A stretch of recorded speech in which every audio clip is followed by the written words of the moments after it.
श्रीमद भागवत महापुराण स्कंध 3 अध्याय 26. महदादी विविध तत्वांच्या उत्पत्तीचे वर्णन. श्री भगवान म्हणाले, आता मी तुला प्रकृती इत्यादी सर्व तत्वांचे वेगवेगळे लक्षण सांगतो, जे जाणल्याने मनुष्य प्रकृतीच्या गुणांपासून मुक्त होतो. आत्मदर्शनरूप ज्ञानच पुरुषाच्या मोक्षाला कारण आहे आणि तेच त्याच्या अहंकाररूप हृदयग्रंथीचे छेदन करणारे आहे, असे पंडित म्हणतात. अशाच ज्ञानाचे मी तुला यापुढे वर्णन करून सांगतो. हे सर्व विश्व ज्याच्यामुळे व्याप्त होऊन प्रकाशित होते, तो आत्मा म्हणजेच पुरुष होय. तो अनादी, निर्गुण, प्रकृतीच्या पलीकडील, अंतःकरणात स्फुरणारा व स्वयंप्रकाशी आहे.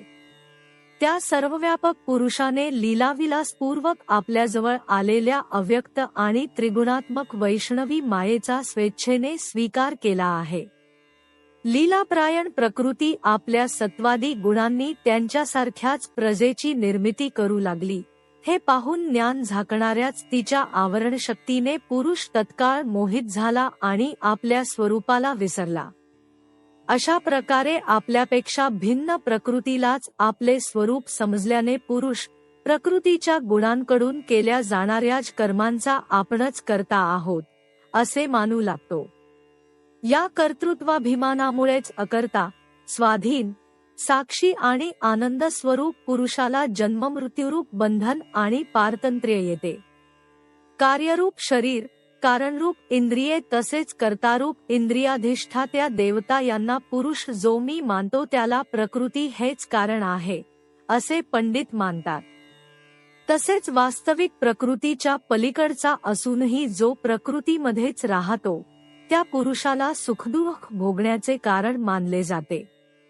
देवहूती म्हणाली, हे पुरुषोत्तमा, या विश्वातील स्थूल सूक्ष्म कार्य ज्यांचे स्वरूप आहे, तसेच जे यांचे कारण आहे, ती प्रकृती आणि पुरुष यांची लक्षणे सुद्धा आपण मला सांगावीत. श्री भगवान म्हणाले, जे त्रिगुणात्मक, अव्यक्त, नित्य आणि कार्यकारणरूप आहे, तसेच अव्यक्त असूनही संपूर्ण व्यक्त पदार्थांचा आश्रय आहे, त्या प्रधान नावाच्या तत्वालाच प्रकृती म्हणतात. पंचमहाभूते, 5 तन्मात्रा, 4 अंतःकरणे, मन, बुद्धी, चित्त आणि अहंकार आणि 10 इंद्रिये, या 24 तत्वांच्या समूहाला विद्वान लोक प्रकृतीचे कार्य मानतात. माझ्या मते पृथ्वी, जल, तेज, वायू आणि आकाश ही पंचमहाभूते व गंध, रस, रूप, स्पर्श आणि शब्द या त्यांच्या 5 तन्मात्रा आहेत. कान, त्वचा, डोळे, जीभ, नाक, ज्ञानेंद्रिये, वाणी, हात, पाय, शिश्न आणि गुद, कर्मेंद्रिये ही 10 इंद्रिये होत. मन, बुद्धी, चित्त आणि अहंकार या 4 रूपात असलेले एक अंतःकरण आपला संकल्प, निश्चय, चिंतन आणि मी ची जाणीव अशा 4 प्रकारच्या वृत्तींनी ओळखले जाते. अशा प्रकारे मी सगुण ब्रह्माचा आकारविशेष म्हणून ही 24 तत्वांची संख्या सांगितली. याखेरीज जो काळ आहे, ते 25वे तत्व होय.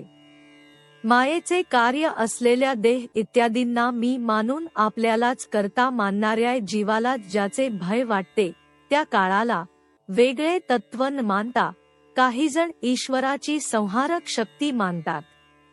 हे मनुपुत्री, ज्याच्या प्रेरणेमुळे गुणांची साम्यावस्थारूप अव्यक्त प्रकृतीत गती उत्पन्न होते, त्या भगवानांनाच काल म्हणतात.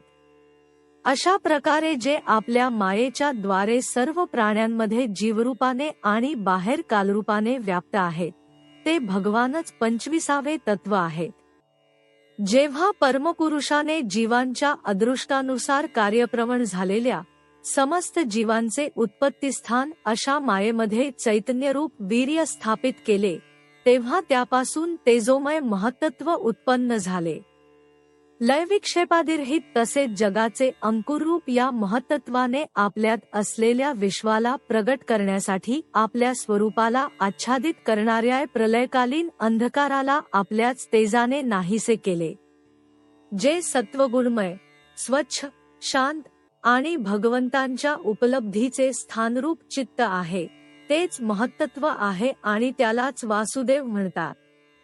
ज्याप्रमाणे पाणी आपल्या मूळ अवस्थेमध्ये अत्यंत स्वच्छ, विकारशून्य आणि शांत असते, त्याचप्रमाणे स्वाभाविक अवस्थेत स्वच्छ, अविकारी आणि शांत असणारे ते चित्त असे हे वृत्तींसह चित्ताचे लक्षण सांगितले आहे. त्यानंतर भगवंतांच्या वीर्यरूप चित्शक्तीपासून उत्पन्न झालेल्या महत्त्वाच्या क्रियाशील होण्याने त्यापासून क्रियाशक्तीप्रधान असा अहंकार उत्पन्न झाला. तो वैकारिक, तैज आणि तामस भेदाने 3 प्रकारचा आहे. त्यापासूनच क्रमशः मन, इंद्रिये आणि पंचमहाभूतांची उत्पत्ती झाली. या भूत, इंद्रिय आणि मनरूप अहंकारालाच पंडित लोक साक्षात संकर्षण नावाचा 1000 शिरे असलेला अनंतदेव म्हणतात. या अहंकाराचे देवतारूपाने कर्तृत्व, इंद्रिय रूपाने करणत्व आणि पंचभूत रूपाने कार्यत्व हे लक्षण आहे. तसेच सत्वादी गुणांच्या संबंधाने शीतत्व, घोरत्व आणि मूढत्व ही सुद्धा याचीच लक्षणे होत. वरील 3 प्रकारच्या अहंकारांपैकी वैकारिक अहंकार क्रियाशील झाल्याने त्यापासून मन हे तत्व उत्पन्न झाले. त्याच्या संकल्पविकल्पांमुळे कामना उत्पन्न होतात. हे मनतत्वच इंद्रियांचा अधिष्ठाता अनिरुद्ध या नावाने प्रसिद्ध आहे. योगी लोक शरद ऋतूतील नीलकमळाप्रमाणे श्यामवर्णाच्या या अनिरुद्धाची पुन्हा पुन्हा मनाला वश करून आराधना करीत असतात. हे साध्वी, पुढे तेजस अहंकार क्रियाशील झाल्याने त्यापासून बुद्धितत्व उत्पन्न झाले. वस्तूचे स्फुररूप विज्ञान आणि इंद्रियांच्या कामात सहाय्य करणे हे बुद्धीचे कार्य आहे. वृत्तींच्या भेदामुळे संशय, विपरीत ज्ञान, निश्चय, स्मृती आणि निद्रा ही बुद्धीची निरनिराळी लक्षणे होत. इंद्रिये हे सुद्धा तैज अहंकाराचेच कार्य होय. कर्म आणि ज्ञानाच्या विभागाने त्यांचे कर्मेंद्रिये आणि ज्ञानेंद्रिये असे 2 भेद आहेत. यांमध्ये कर्म ही प्राणांची आणि ज्ञान बुद्धीची शक्ती होय. भगवंतांच्या चेतनाशक्तीच्या प्रेरणेने तामस अहंकार विकृत होऊन त्यापासून शब्दतन्मात्रेची उत्पत्ती झाली. शब्दतन्मात्रेपासून आकाश उत्पन्न झाले. शब्दाचे ज्ञान श्रोत्रेंद्रिय करून देते. शब्दाच्या अर्थाचे ज्ञान करून देणे, दिसणाऱ्याही बोलणाऱ्यांच्या स्थानाचे ज्ञान करून देणे आणि आकाशाचे सूक्ष्म रूप असणे हीच विद्वानांच्या मते शब्दाची लक्षणे होत. सर्व वस्तूंना पोकळी उपलब्ध करून देणे, सर्वांच्या आत बाहेर राहणे, तसेच प्राण, इंद्रिये आणि मन यांचा आश्रय होणे ही आकाशाची कार्यरूप लक्षणे होत. नंतर शब्दतन्मात्रेचे कार्य असणाऱ्या आकाशात कालगतीने विकार झाल्याकारणाने स्पर्शतन्मात्र उत्पन्न झाले आणि त्यापासून वायू उत्पन्न झाला. स्पर्शाचे उत्तम ज्ञान त्वचा करून देते. कोमलता, कठोरता, शीतलता, उष्णता आणि वायूचे सूक्ष्म रूप असणे ही स्पर्शाची लक्षणे होत. वृक्षाच्या फांद्या इत्यादींना हलविणे, तृण इत्यादींना एकत्रित करणे, सगळीकडे पोहोचविणे, गंधयुक्त द्रव्याला नाकाजवळ तसेच शब्दाला कानाजवळ नेणे, त्याचप्रमाणे सर्व इंद्रियांमध्ये कार्यशक्ती उत्पन्न करणे ही वायूच्या वृत्तीची लक्षणे होत. त्यानंतर दैवाच्या प्रेरणेने स्पर्शतन्मात्र विशिष्ट वायूच्या विकृत होण्याने रूपतन्मात्र उत्पन्न झाले. तसेच त्यापासून तेज आणि रूपाला प्रगट करणाऱ्या नेत्रेंद्रियाचा उगम झाला. हे साध्वी, वस्तूच्या आकाराचे ज्ञान करून देणे, पदार्थाच्या अंगरूपाने असणे, पदार्थाचा जसा आकार प्रकार आणि परिणाम इत्यादी असेल तसेच त्याचे स्वरूप दाखविणे आणि तेजोरूप असणे ह्या सर्व रूपतन्मात्राच्या वृत्ती होत. चमकणे, पक्व करणे, थंडी दूर करणे, सुकविणे, तहानभूक उत्पन्न करून त्यांच्या निवृत्तीकरिता भोजन करणे, पाणी पिणे या तेजाच्या वृत्ती होत. नंतर दैवाच्या प्रेरणेने रूपतन्मात्रमय तेज विकृत झाल्याने त्यापासून रसतन्मात्र उत्पन्न झाले आणि त्याच्यापासून पाणी व रसाला ग्रहण करणारी जीभ उत्पन्न झाली. एकच रस भौतिक पदार्थांशी संयोग झाल्याने तुरट, गोड, तिखट, कडू, खारट, आंबट इत्यादी अनेक प्रकारचा होतो. भिजविणे, माती इत्यादींचा गोळा करणे, तृप्त करणे, जिवंत ठेवणे, तहान भागविणे, पदार्थांना मृदू बनविणे, उष्णता नाहीशी करणे आणि विहिरी इत्यादीतून बाहेर काढल्यावरही तेथे पुन्हा पुन्हा प्रगट होणे या पाण्याच्या वृत्ती आहेत. यानंतर दैवाने प्रेरित झाल्याने पाणी विकृत होऊन त्यापासून गंधतन्मात्र उत्पन्न झाले आणि त्यापासून पृथ्वी व वास ग्रहण करणारे नाग प्रगट झाले. परस्पर मिसळलेल्या पदार्थांच्या कमी अधिकपणामुळे तो वास मिश्रगंध, दुर्गंध, सुगंध, मृदू, तीव्र, आंबट इत्यादी अनेक प्रकारचा होतो. प्रतिमा इत्यादी रूपांनी ब्रह्माचे साकार होणे, पाणी इत्यादी कारण तत्वांपासून भिन्न अशा दुसऱ्या कोणत्याही आश्रयाची अपेक्षा केल्याखेरीज राहणे, पाणी इत्यादी अन्य पदार्थांना धारण करणे, आकाश इत्यादींचे विभाग दाखविणे, घटाकाश, मठाकाश इत्यादी, तसेच सर्व प्राण्यांच्या स्त्रीत्व, पुरुषत्व इत्यादी गुणांना प्रगट करणे ही पृथ्वीची कार्यरूप लक्षणे आहेत. आकाशाचा विशेष गुण शब्द हा ज्याचा विषय आहे ते श्रोत्रेंद्रिय, कान होय. वायूचा विशेष गुण स्पर्श हा ज्याचा विषय आहे ते त्वगिंद्रिय, त्वचा होय. तेजाचा विशेष गुण रूप हा ज्याचा विषय आहे ते नेत्रेंद्रिय, डोळा होय. पाण्याचा विशेष गुण रस हा ज्याचा विषय आहे ते रसनेंद्रिय, जीभ होय. आणि पृथ्वीचा विशेष गुण गंध ज्याचा विषय आहे त्याला घ्राणेंद्रिय, नाक म्हणतात. वायू इत्यादी कार्यतत्वांमध्ये आकाशादी कारणतत्वे राहत असल्यामुळे त्यांचे गुण त्यात दिसतात. म्हणून सर्व महाभूतांचे गुण शब्द, स्पर्श, रूप, रस आणि गंध केवळ पृथ्वीतच आढळतात. जेव्हा महत्त्व, अहंकार आणि पंचमहाभूते ही 7 तत्वे एकमेकात मिसळू शकली नाहीत, तेव्हा जगाचे आदिकारण श्रीनारायणांनी काल, अदृष्ट आणि सत्वादी गुणांसहित त्यांमध्ये प्रवेश केला. नंतर परमात्म्याने प्रवेश केल्याने क्षुब्ध झालेल्या आणि आपापसात मिसळलेल्या त्या तत्वांपासून एक अचेतन अंडे उत्पन्न झाले. त्यापासून या विराट पुरुषाची उत्पत्ती झाली. या अंड्याचे नाव विशेष आहे. त्याच्या अंतर्गत श्रीहरींच्या स्वरूपभूत 14 भुवनांचा विस्तार आहे. हे सर्व बाजूंनी क्रमशः एक दुसऱ्यापेक्षा 10 पट अधिक अशा पाणी, अग्नी, वायू, आकाश, अहंकार आणि महत्त्व या 6 आवरणांनी आच्छादिले आहे. या सर्वांच्या बाहेर 7वे आवरण प्रकृतीचे आहे. कारणमय पाण्यात असणाऱ्या त्या तेजोमय अंड्यातून उठून त्या विराट पुरुषाने पुन्हा त्यातच प्रवेश केला आणि त्यात अनेक प्रकारची छिद्रे निर्माण केली. सर्वप्रथम त्यात मुख प्रगट झाले.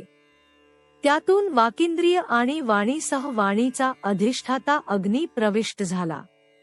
नंतर नाकाची छिद्रे प्रगट झाली. प्राणसहित घ्राणेंद्रिय उत्पन्न झाले. घ्राणेंद्रियानंतर त्याचा अधिष्ठाता वायू त्यात प्रविष्ट झाला. त्यानंतर नेत्रगोल प्रगट झाले. त्यापासून नेत्रेंद्रिय प्रगट झाले आणि तत्पश्चात त्याचा अधिष्ठाता सूर्य तेथे प्रविष्ट झाला. मग कानाची छिद्रे प्रगट झाली. त्यापासून त्याचे इंद्रिय श्रोत्र आणि त्याची अभिमानी दिशादेवता त्यात प्रगट झाली. यानंतर त्या विराट पुरुषाला त्वचा उत्पन्न झाली. त्यापासून छिद्रे व तेथे दाढीमिशा तसेच डोक्यावरील केस प्रगट झाले. यानंतर त्वचेची देवता औषधी उत्पन्न झाल्या. नंतर लिंग प्रगट झाले. त्यापासून वीर्य आणि वीर्यानंतर लिंगाची अभिमानी जलदेवता उत्पन्न झाली. नंतर गुदद्वार प्रगट झाले. त्यापासून अपानवायू आणि अपानानंतर त्याची अभिमानी, लोकांना भयभीत करणारी मृत्यूदेवता प्रगट झाली. त्यानंतर हात प्रगट झाले. त्यापासून बल आणि बलानंतर हस्तेंद्रियाचा अभिमानी इंद्र प्रगट झाला. नंतर चरण प्रगट झाले. त्यापासून गती, मनाची क्रिया आणि मग चरणांची अभिमानी विष्णू देवता प्रगट झाली।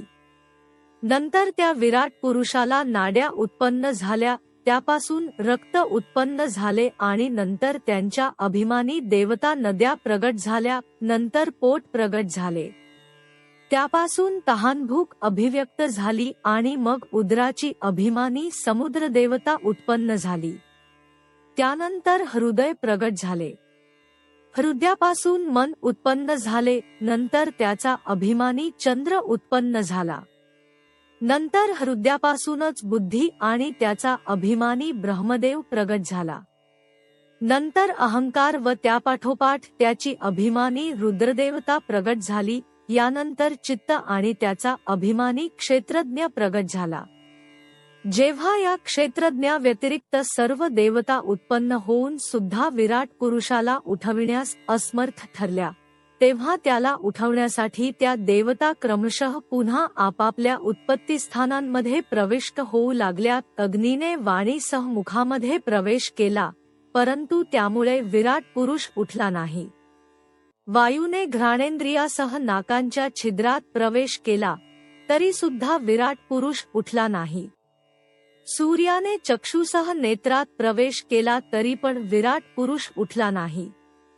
दिशांनी श्रवणेंद्रियांसहित कानांमध्ये प्रवेश केला, पण विराट पुरुष उठला नाही। औषधींनी रोमांसहित त्वचेमध्ये प्रवेश केला, पण विराट पुरुष उठला नाही।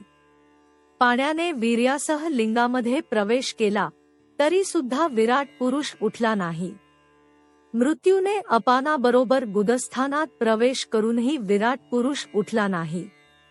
इंद्राने शक्तीसह हातांमध्ये प्रवेश केला, परंतु यानेही विराट पुरुष उठला नाही। विष्णूने गतीसह चरणांमध्ये प्रवेश केला, तरी विराट पुरुष उठला नाही। नद्यांनी रक्तासह नाड्यांमध्ये प्रवेश केला, तरीही विराट पुरुष उठला नाही। समुद्राने तहानभुकेसह उदरामध्ये प्रवेश केल्यानेही विराट पुरुष उठला नाही। चंद्राने मनासहित हृदयात प्रवेश केला, पण त्यानेही विराट पुरुष उठला नाही। ब्रह्मदेवाने बुद्धीसहित हृदयात प्रवेश केल्यानंतरही विराट पुरुष उठला नाही। रुद्राने अहंकारासहित त्याच हृदयात प्रवेश केला, पण विराट पुरुष उठला नाही। परंतु जेव्हा चित्ताचा अधिष्ठाता क्षेत्रज्ञ भगवान वासुदेव याने चित्तासहित हृदयात प्रवेश केला, त्याच वेळी विराट पुरुष पाण्यामधून उठून उभा राहिला। ज्याप्रमाणे लोकांमध्ये प्राण, इंद्रिये, मन आणि बुद्धी चित्ताचा अधिष्ठाता असणाऱ्या सहाय्याशिवाय झोपलेल्या शक्तीने उठवू शकत नाही, त्याप्रमाणे विराट पुरुषाला सुद्धा क्षेत्रज्ञ परमात्म्याशिवाय उठविता येत नाही। म्हणून भक्ती, वैराग्य आणि चित्ताच्या एकाग्रतेतून प्रगट झालेल्या ज्ञानाने त्या अंतरात्मस्वरूप क्षेत्रज्ञाचे या शरीरात साक्षीरूपाने चिंतन केले पाहिजे। स्कंध 3 अध्याय 26 समाप्त। हरि ओम तत्सत।